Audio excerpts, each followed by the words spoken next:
மணி power, muscle power, mind power. இந்த 3 M இருந்தால் நாம் ஆட்சி அதிகாரத்தை கைப்பற்ற முடியும். மணி பவர்னா என்ன? பொருளாதார வலிமை. பொருளாதார வலிமை உருவாக்க வேண்டும். பொருளாதார வலிமை உருவாக்க வேண்டும் என்றால் மைண்ட் பவர் வேணும்.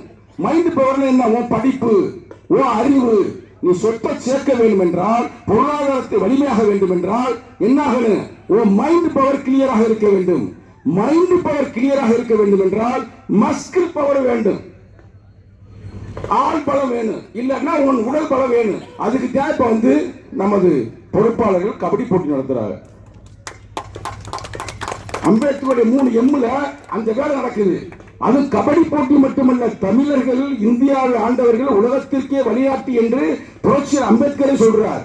நம்ம தமிழர்கள் கபடி போட்டி விளையாடுவோம். எடுத்துக்காட்டு நம்ம கண்ணகி நகர் தங்கை இன்னைக்கு உலகத்தையே திருப்பி பார்க்க வைத்திருக்கிறார்.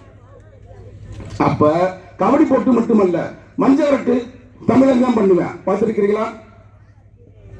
தமிழர்கள் தான் யாரு மஞ்சரட்டு நடத்துவோம்? தமிழர்கள் தான். இது மாதிரி தமிழர்களுக்கு என்ற சிறப்பு பண்புகள் இருக்கிறது.